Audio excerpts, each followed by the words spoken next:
Welcome to the Draw Shop's Get Genius podcast, where we talk to today's business influencers to pick their brain and pull out their genius. It's time to get genius. Hello. Today I am talking to Maxwell Finn, and we're going to talk all things Facebook marketing, retargeting, email automation, building kick-ass e-commerce businesses, all that good stuff. Maxwell's pretty rad in all of those departments. He is the CMO and co-founder of Unicorn Innovations, and he has years of experience creating hugely profitable Facebook ads, spending millions of dollars for both his clients and his own companies. He's a serial entrepreneur and has launched, grown, and sold several e-commerce brands and venture-backed startups.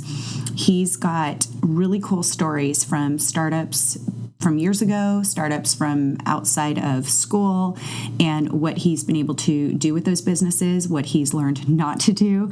And he's really passionate about helping new entrepreneurs and small business owners achieve success. And he works with really high-end clients. Not sure you can work with him today. However, after listening to this interview, you're going to want to, and there are different ways that you can be a part of his community and all that he and Unicorn Innovations does. They have incredible courses that teach you how to be badass with Facebook ads, with SEO, your email automation, all of that kind of stuff. It's pretty cool, and he's kind of a one-stop. So even if you're an agency that wants to brush up your team who's doing that for other clients on their skills, then these are the courses that they can take.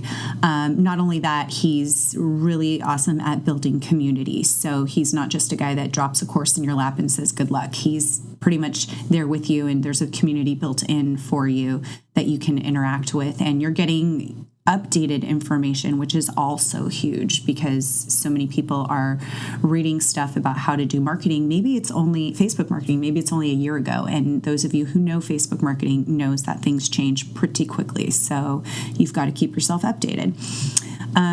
Beyond that, just really great entrepreneurial advice. Maxwell's a super awesome guy, and enjoy this interview. Hey, Max. Hey, how's it going? It's good. I'm super excited to talk to you today. Same here. It was a busy weekend, and just kind of trying to wrap my mind around all the data and everything from the last few days and get a little rest. But I'm glad we were able to chat. Yeah, me too. Yeah, we're coming off of Thanksgiving weekend, so I feel like my mind, while there was less going on, it was more about family. My mind was a little bit more active because of that, if that makes any sense at all. Oh yeah, Thanksgiving was one thing, but Black Friday and Cyber Monday for all of our offers and stuff, that was the main thing, dealing with all the traffic and the customer service and everything that comes along with that. But it was a record year for us, so it was very exciting. Yeah, and I'm excited to talk about all of that because you're pretty much a genius in those type campaigns. And I'd love to hear first, though, how you got into this. What was your background leading up to Unicorn Innovations? Sure. So I'm super lucky in that I have a family background in entrepreneurship. And so my grandpa was an entrepreneur, my dad was an entrepreneur, and that's really all I've known. And it's interesting when I talk to a lot of people on podcasts or when I do speaking gigs or just mentoring people, it's interesting how rare that is and how tough it is for somebody that doesn't have that view of like that's a possibility to even fathom that. So a lot of people don't even realize that that's a possibility to start your own business, be your own boss until you're out of school already. And I knew that's what I wanted to do from day one because that's all I knew. So going to high school and college and everything, that was kind of my game plan is, I'm not going to work for anybody. I'm going to be my own boss. And that's a lot easier said than done. And so it's really been like about 10 years of grinding and dealing with lots of obstacles and hurdles and challenges and foregoing things that a lot of other people take for granted, like vacations, days off, bonuses. I mean, foregoing all of that. But it's exciting because it's at the point now where, we are experiencing so much success and growth that it's making it all worth it. But just to recap back to, so I started a venture-backed startup while I was still in school with a friend of mine from college, and we raised a few $1 million to build a mobile app that helped brands connect with long-tail influencers, micro-influencers, and reward them for creating content. And we raised a lot of money. We had a pretty big team, learned a lot, made a ton of mistakes as 20-year-old founders of a company where everyone that we have hired is older than us. Yeah. And that was super exciting. It was really rewarding. We had a lot of fun. We had about 500,000 users at the end of that company. So we did a lot of exciting things and accomplished a lot of great things for being our first startup.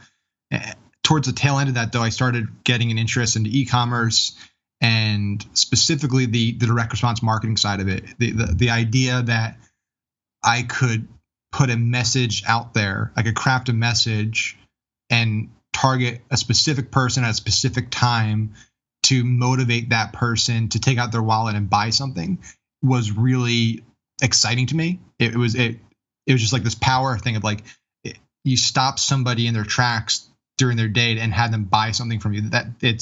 I don't think we understand how powerful and incredible that is as marketers, that you're able to do that, especially at scale. To just do it to one person is exciting, but to do it for tens of thousands of people is crazy. And so that pursued my passion of direct response marketing, specifically with Facebook and e-commerce. And so I started an e-commerce store called Startup Drugs towards the tail end of my first company called The Daily 100. And that kind of just took off organically because the idea was really interesting. It was apparel for entrepreneurs that had kind of inside jokes and really just a lifestyle brand for entrepreneurs and founders that really hadn't been tapped before.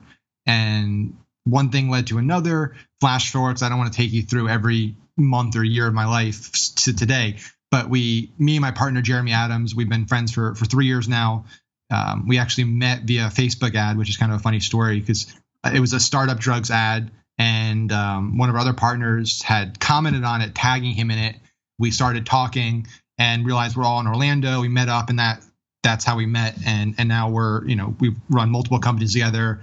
And he just got named to Forbes Starting Under 30. So we're all doing amazing things. But we met Kevin Harrington from Shark Tank, and then this is the last part of the story. So we met Kevin Harrington from Shark Tank and started helping him with his digital presence. He started realizing, hey, I have all these companies coming to me pitching products, trying to get me to endorse it or speak at their events or whatever it is. And they all need digital. They all need paid marketing services. They all need funnels. They all need e-com stores. They need everything that you guys can do. Let's just create an agency together. And so we created an agency together called Quantum Media and ran that for about a year and a half. We worked with big Fortune 500 companies like 3M. We worked with a lot of cool, innovative startups. And, we got to the point where Jeremy and I decided, hey, we kind of have a passion for some other things and we want to explore that. And Kevin and Brian, his son, and Jimmy, his partner, decided like, hey, our passion's over here. So we said, let's keep doing deals together where it makes sense, but we're going to kind of each do our own thing. So we still do a lot of business deals together and have a great relationship. But now Jeremy and I have Unicorn, which is the most exciting, fun thing I've ever done. And it's just been a huge success. And that's what I'm happy to talk to you about today, about what we're up to and teach your audience some things about whatever you think is important to them. Well, yeah, I think, and it's all really, it's super important because that's where there's so much happening on Facebook. It's crazy. Like I just go in there and I want to study the ads. You know what I mean? Yeah, definitely. So it's, yeah. So let's talk about, because that's how you built Startup Drugs. Is that correct? In such a short period of time with Facebook. So, and what is Startup Drugs? Let our audience know. So startupdrugs.com with a Z. And it's funny, I created it as like a joke. I never expected it to be a business. So when I made the name, I was like, this is just like there was a company called Startup Vitamins that I was friendly with their team. They make inspirational, like they take super famous founders, their famous quotes, and put them on posters and stuff, and they pay them a royalty. And it's all like happy-go-lucky stuff. And I was like, nobody's doing anything that's speaking to what it's really like to be an entrepreneur, because that was the big problem and it's still a problem. I think the rest of the world views Silicon Valley and entrepreneurs in the startup space as this like golden world where everybody's rich and everybody is buying Ferraris and has 10 houses and gets paid $1 million bonuses and gets $10 million investments. Like, that's their view for most people of what happens. And the reality is that all of those people who are experiencing that spent 5, 10, 20, 30 years living in a garage, not taking vacations, not taking days off, not paying themselves, working 24/7 to get to that point. And so nobody looks at like the 99% of the life cycle and the journey. They look at like the 1%, which is the result, the success. Exactly. Because no one's featuring you when you're starving in your garage. Nobody cares. They're featuring you once you've made it. Yeah. And nobody knows. And the thing is, like, the overnight success thing is like, nobody knows about you then. They only know about you when you're successful. So they view it like if Forbes didn't write about you, you didn't exist. So you must have just been an overnight success because now you're in Forbes and yesterday you weren't. So you must have been, you did something yesterday and you invented some AI that, allows cars to run 30 times more efficient, and it was easy. But to the point of like why it starts. So I wanted to create a brand that spoke to that. Like inside jokes, things that only real founders understood and spoke to that community. So I kind of created that as like the antithesis, like the opposite, the yin to the yang of startup vitamins, which is where the name came from. And we started with t-shirts with sayings on it. And now we have, t-shirts, canvases, hoodies. It's a full brand. We have supplements. So basically it's become more of like an entrepreneur lifestyle brand, and it's expanded over the last, 3 years or so. So you started, now did you bootstrap it the whole way? Oh yeah, we've never, the only time we've, when I say we, Jeremy and I, or I've raised money was for my first startup out of school. And we bootstrapped it for probably a year before we did raise any outside money. And I never want to go back there. Like I never want to run a company again where you are 100% dependent on outside financing. It is literally the most like sickening and stressful thing in the world to know every day when you have 30 employees that your bank balance is only going to go one direction, that there's the only way it can go up again is you raise more money or you find a way to be profitable.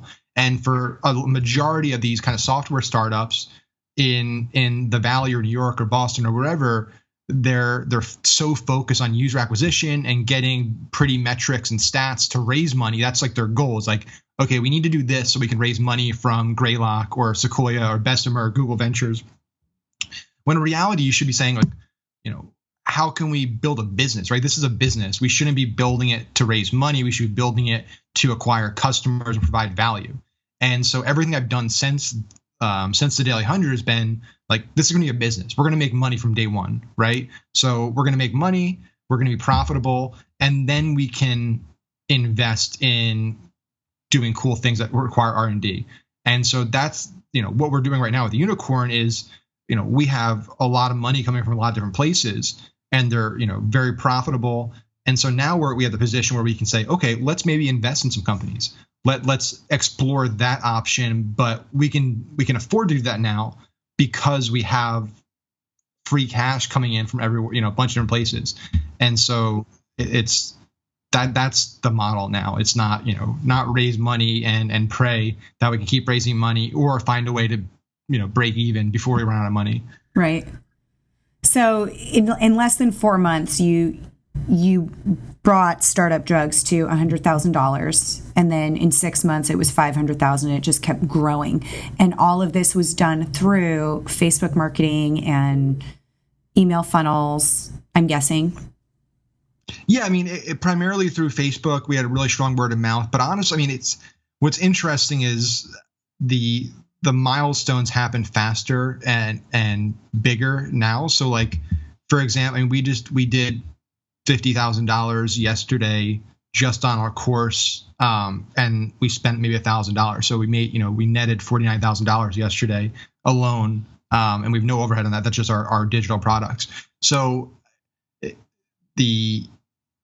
what's interesting is, like, I look back 2 years ago, 3 years ago, and I remember when I talked, like, how exciting that was when I got to $100,000. And then, with our Quantum Media, with our agency, we did all of Trump's collectibles. and we made $4.5 million in 3 months. And now with our courses, we're moving faster. So it's really interesting how I like hearing that coming back from, because I remember when I wrote about that and how excited I was to hit that milestone. And it's interesting how you kind of get blind to that. And as soon as you have, $100,000 in the bank or $1 million in the bank, your views of what a success is and what a home run is changes rapidly. But yeah, so primarily it was, everything to date has really, Facebook advertising has been a cornerstone of the marketing strategy. However, where we're focusing a lot of time now on supplementing that is building communities around a brand. So we're doing that through Facebook ads, but the reason why like our Ad IQ Academy and our course component of our business is growing so fast is we invest a lot in building a Facebook group, in nurturing that group and providing a lot of value. And we do that through, our going live in the group with Messenger, with email. And then we're able to use Facebook to drive people into that ecosystem. And then when we do have big offers like we did all weekend, we can retarget those individuals and extract a lot of value from them financially. Right. So what's happening when a client comes to work with you, and what type of businesses are you working with? Sure. So we're in a unique position. Having run an agency, I can tell you that I really don't like it. And I don't recommend a lot of people get into the agency business. It's there's a lot of people right now. Everyone wants to be an expert, and everyone's trying to be an expert, and everyone wants to run an agency and get people to pay them money to manage their media and do services for them. And it's really a race to the bottom right now because there's few people that are actually like delivering that can actually charge a premium. So everyone's saying, well, if I can't deliver the value, I can lower my price. And two things that are happening. One is you stretch yourself way too thin because you take on way too many clients. And two, the businesses that can't afford to pay what you need to charge them and are looking for deals and are looking for the lowest price option are typically the ones that have the least chance of being successful, because they're not doing anything at the moment. They're still figuring out a lot of things. That's what we realized with agencies. Like when we worked with new businesses that weren't at 6 figures yet or 7 figures yet, we would get brought into all their other problems. So we'd be brought in to run Facebook ads, and all of a sudden we realized, hey, your website's terrible. You're no email sequences. You don't even know if your pricing is correct. Like they're missing all of these components, and those are all really critical. Facebook ads, paid traffic is just a tool, right? It's a medium to get a prospect to a page to convert them. So it's like a highway, but that alone doesn't make you money. It's you need to have all the pieces. The destination needs to be really well built, and it needs to have all the best plugins and apps and layout and content and copy, and all that needs to be really well done. So we very, very rarely take on clients anymore.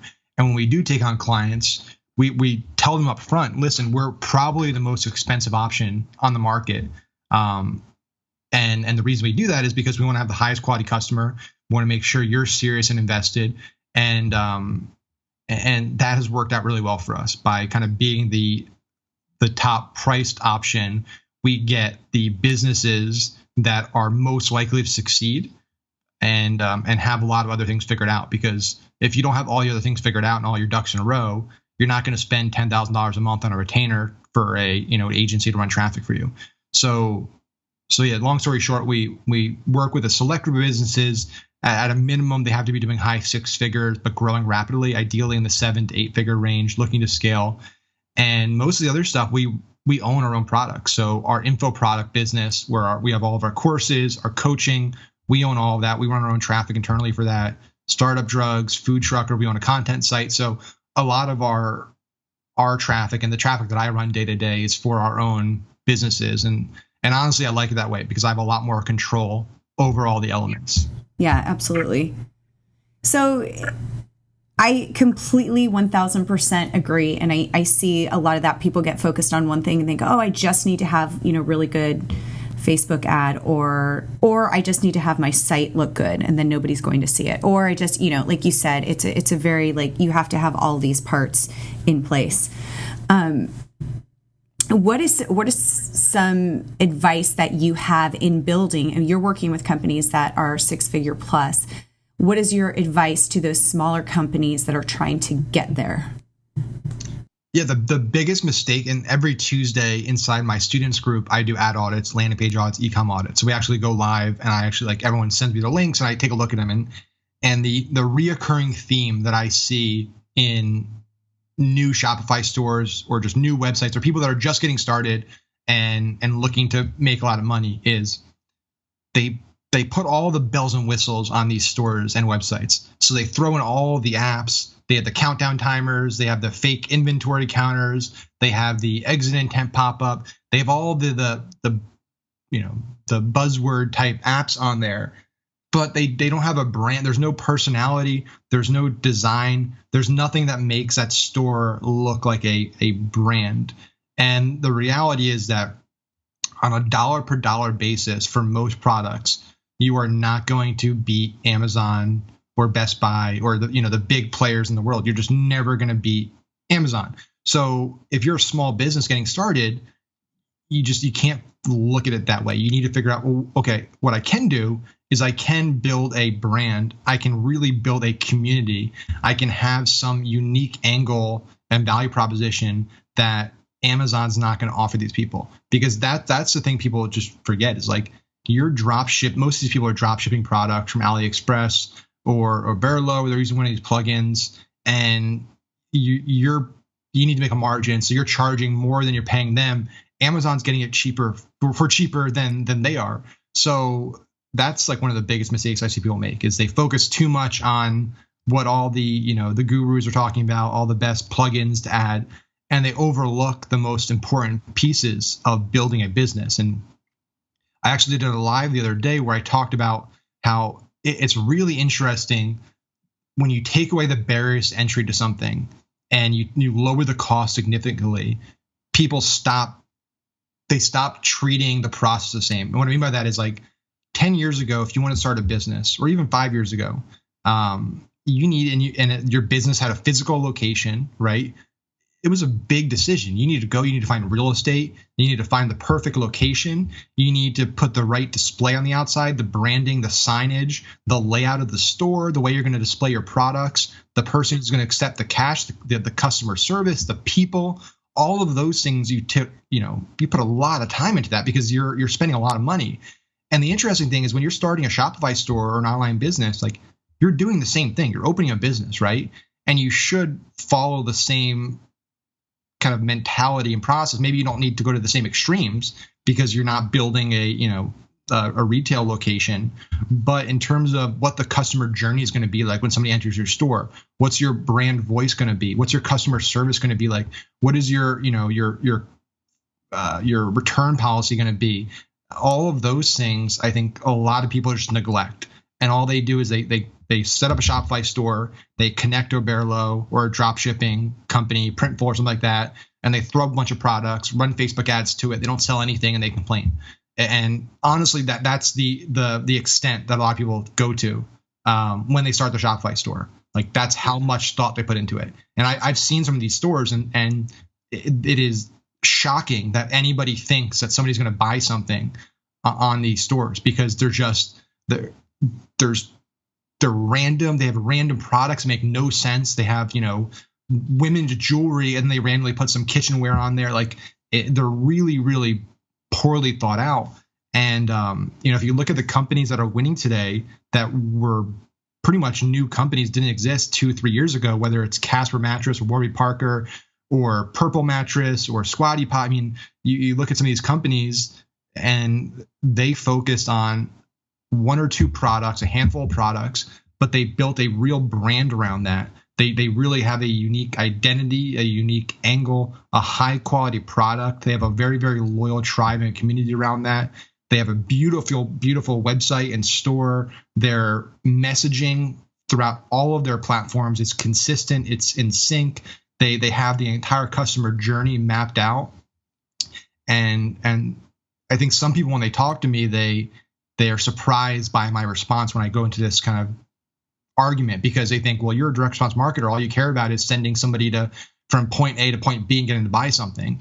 And the reality is that that's just a piece of it, because that is getting increasingly more difficult to do profitably. Like the amount of people and products that you can do that for on Facebook is very, very limited nowadays. You need to focus beyond that initial transaction and look at, okay, I might not be profitable on this first sale because the audience is too competitive, the product, the market's too saturated. But what I can do is really focus on building loyalty and then have a lot of products after that. Have a repeat purchase rate that's, not 10%. I can have, a continuity model that gets them to subscription. There's a lot of angles that ensure that you can be profitable acquiring customers with paid traffic. And most of those things are just not looked into for people that are new to e-commerce or trying to make money online. Yeah. And I totally agree with you. I mean, there's sites or brands that I'm committed to going to because of the experience I'm going to have. I look forward to sitting on my couch with my laptop and coffee or whatever it is, because I'm going to have an experience with that brand. And I like the way it looks and the way I feel when I'm, shopping or browsing or whatever it is. And that happens through, and this is what I would love to talk to you about.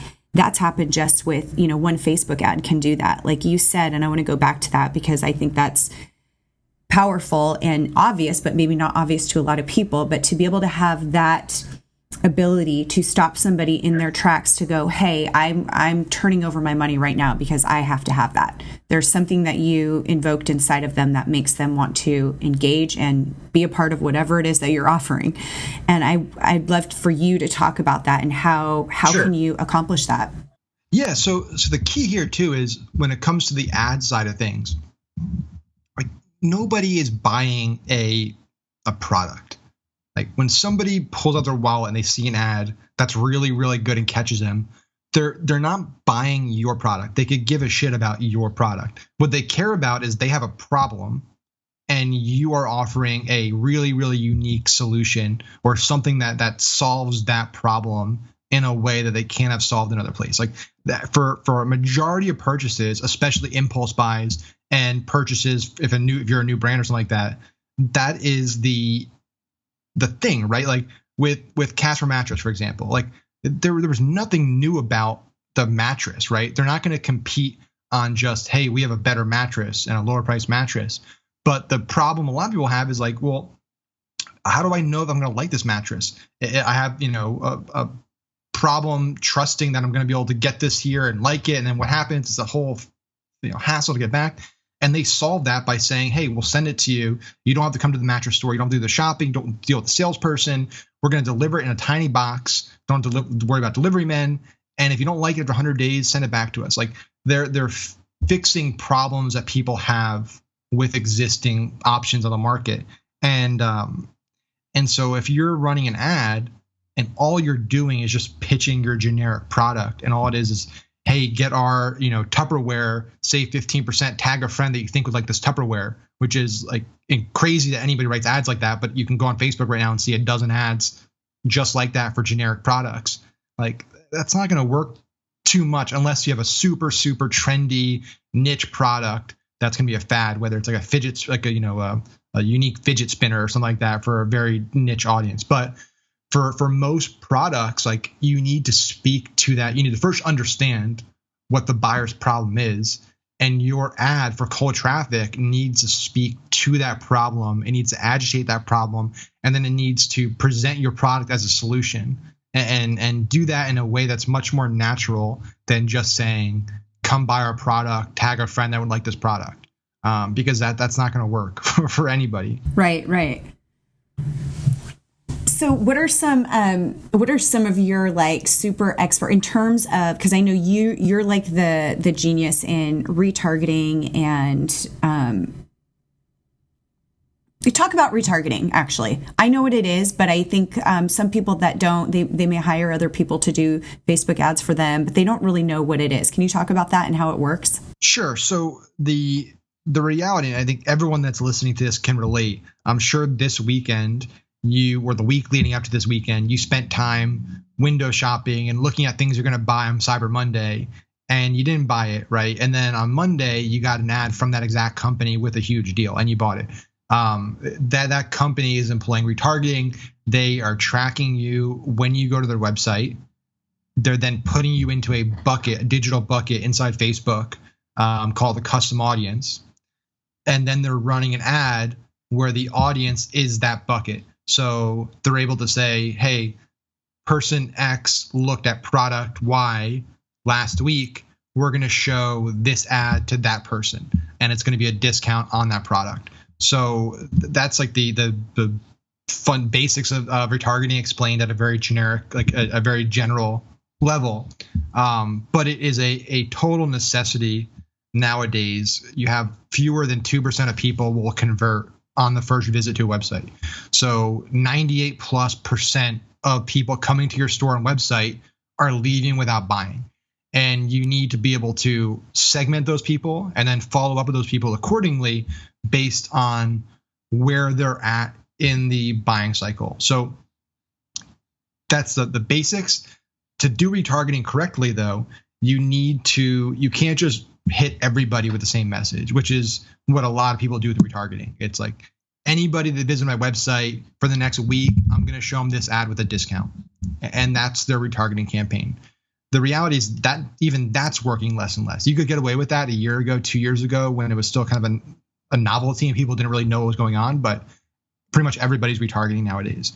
So you need to understand, what is the customer journey for my business?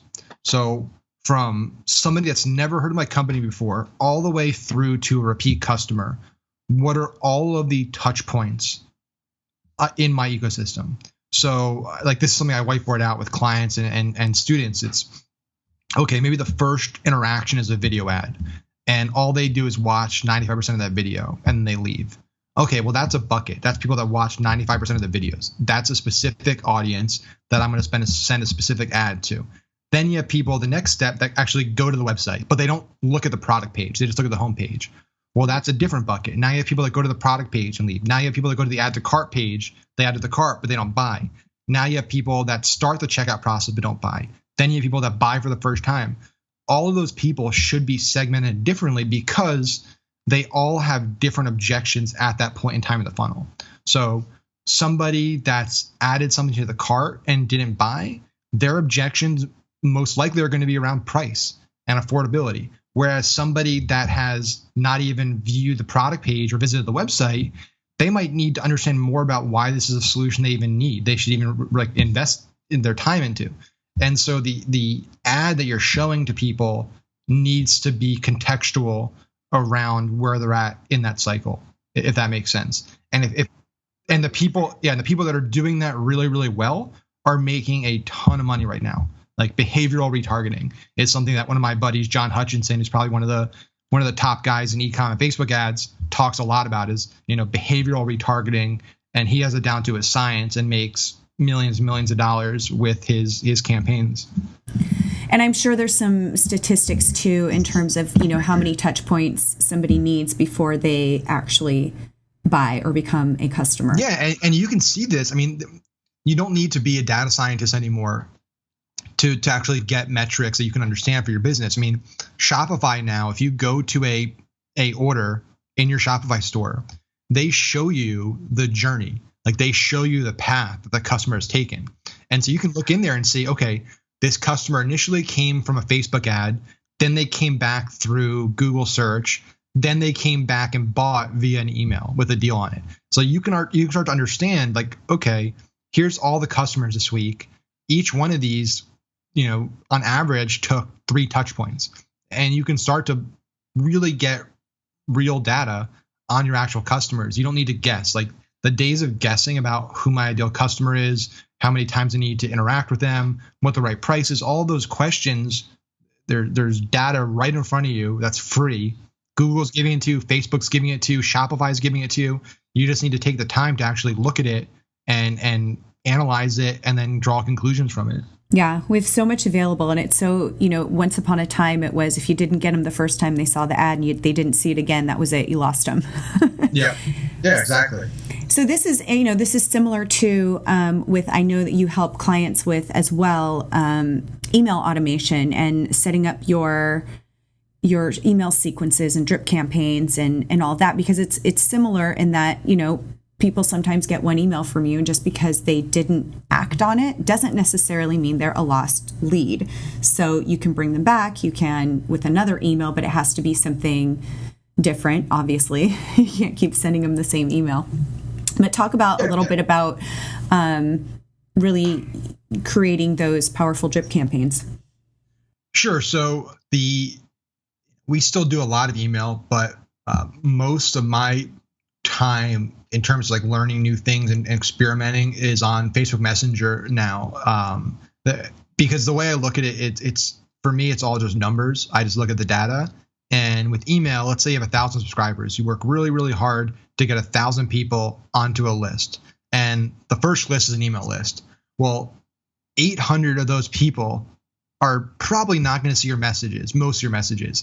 And, and that's if you're good at email marketing, you can get 20% plus open rates. With Messenger, it's the opposite.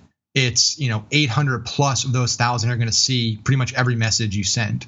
And so when it comes to like the value of a list, 1,000-person list on Messenger is, worth 4 to 5 times more, in my opinion, than a 1,000-person list on email. So a lot of our work now goes into Messenger. We use a platform called ManyChat. That's, in my opinion, the best and most advanced messenger marketing platform, kind of like MailChimp or Infusionsoft, but it's for Facebook Messenger.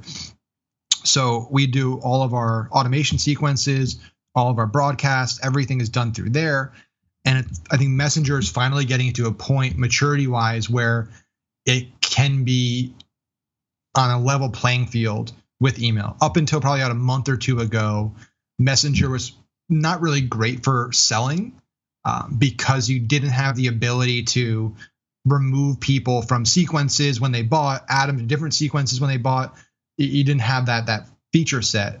Now you can do all that. So ManyChat just rolled out the ability to integrate with Zapier, so you can, Zapier lets you connect all these different apps together. It has conditional filtering, so now you can ensure that this specific message or this specific automation sequence only happens when the people meet this criteria. So it's gotten a lot more sophisticated, a lot more advanced, and we're seeing huge results. And it's not just me. So like Ezra Firestone is probably one of the best guys in the world with e-com and Facebook.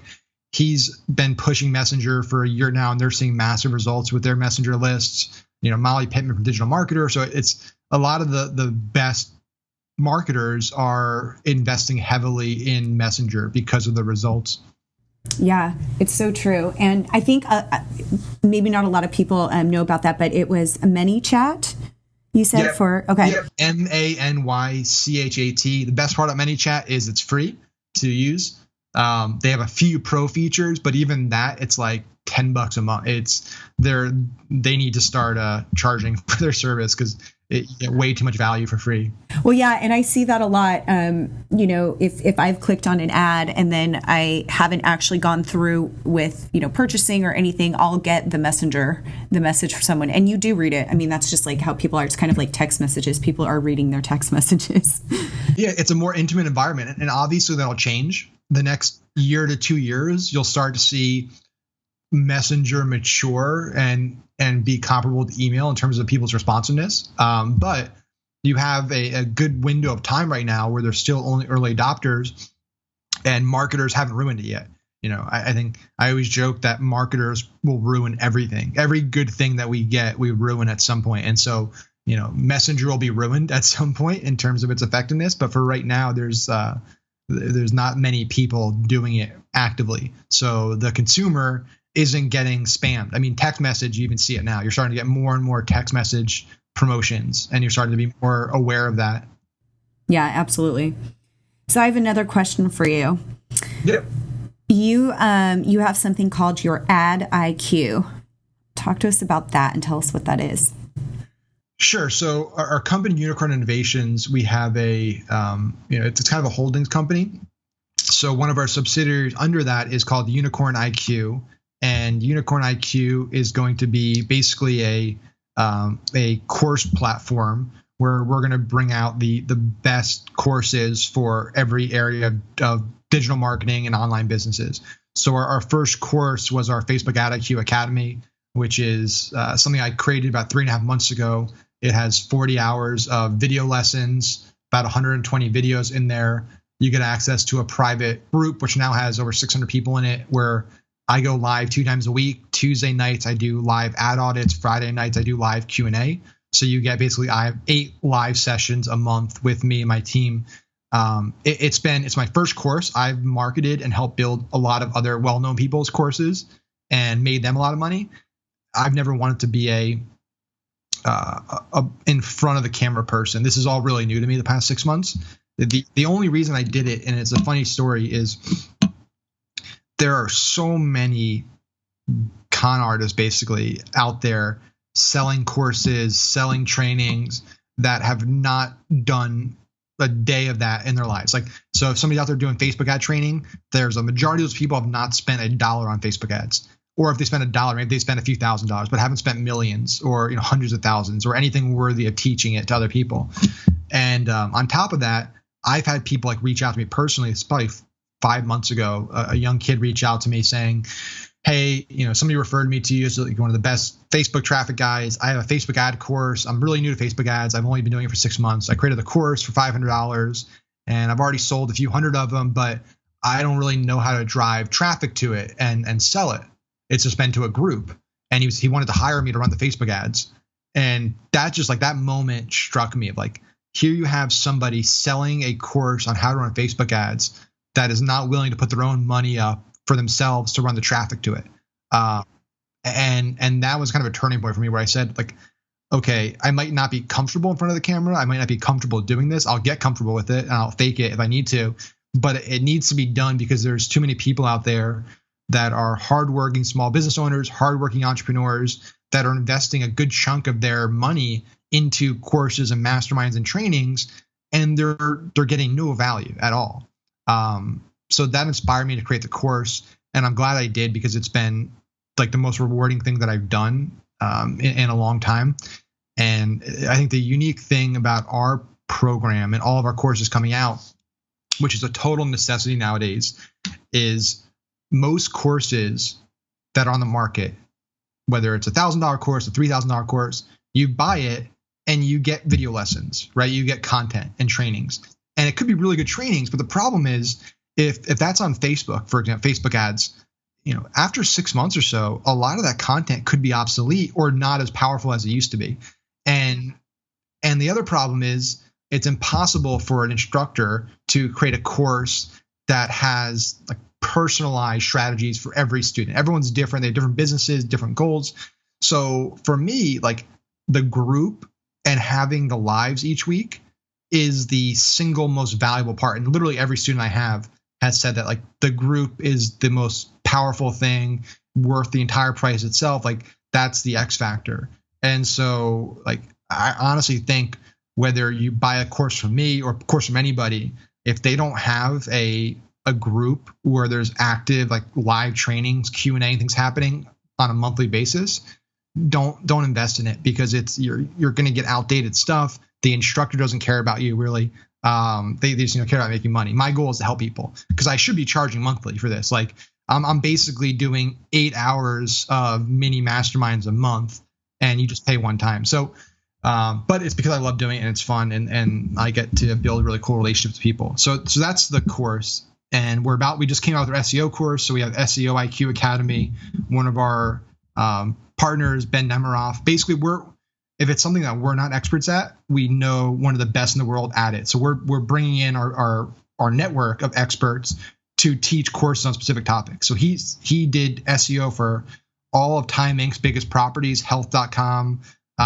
He's done things for Pearson. He just got recruited from LinkedIn. So he's like one of the best SEOs in the world. So he's doing our SEO course. It just came out. And we have an AdWords course coming out probably in a month and a half, 2 months from a woman who's probably one of the best in the world at PPC and GDN. So that's kind of the roadmap for 2018. We plan to have an AdWords course, a Messenger course. We have a agency course, so how to run and grow an agency because we have a lot of experience with that. And then an e-commerce course. So we have at a minimum 4 courses already being worked on for 2018. Our goal is to have 6. We have 2 others planned, but 4 are definites.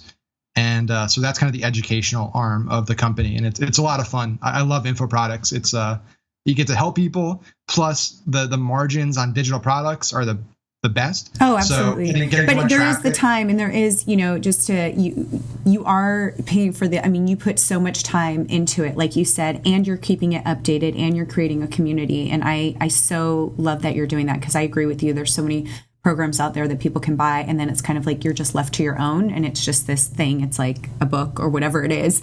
And not that it's not valuable, but without that, kind of consistent engagement with you or the expert, you can lose them. It's an appreciating asset. So a digital course without a group or any live trainings, basically from day one depreciates in value. And then the price doesn't go down, though. That's the irony, is the price either stays the same or increases while the value of the course decreases. Right, exactly. So much good stuff here. Oh my gosh, I can see so many applications for people, for agencies, to training their SEO experts, the people running their clients' Facebook ads. Yep, we do a lot of that. We sell licenses to agencies and companies. It's incredible. I'm excited and you have an incredible website as well. I'd love to send our listeners there. So I'm going to send them over to maxwellfinn.com, correct? We'll actually so we just launched our unicorn website literally 2 days ago. So unicorninnovations.com is now live. And that's the best place to go. That has all our information, has all of our properties. We have a really cool resource page. Because one of the biggest questions I get asked from my students is what apps and tools do you use on a daily and weekly basis to grow your businesses? So we put together a really cool resource page. It literally has every app, platform, and tool that we use, Jeremy and I, to help grow our businesses. So it's got a lot of value on there for free to check out. And then it also links to our courses and all that good stuff. Awesome. All right. We're going to send everyone there. We'll have the link in the blog post, unicorninnovations.com, correct? Yep. Perfect. You can't miss it. So we have an awesome unicorn wearing a hoodie with a laptop as I our mascot. love it. So, yeah, it's the coolest mascot. So great. Thank you, Max, for being on the show with me today. This is so good. And I'm probably going to be contacting you soon just to, show our team about all the cool stuff that you're doing. Any questions, I'm more than happy to answer, Summer. All right. Awesome. Thank you so much. Thank you. Thank you for listening to today's Get Genius. You can learn more about The Draw Shop at www.thedrawshop.com, on Facebook, LinkedIn, and Twitter. Your home for kick-butt custom whiteboard marketing videos. Your ideas come to life. Thanks for listening. Please share, comment, and make any suggestions for future Genius guests.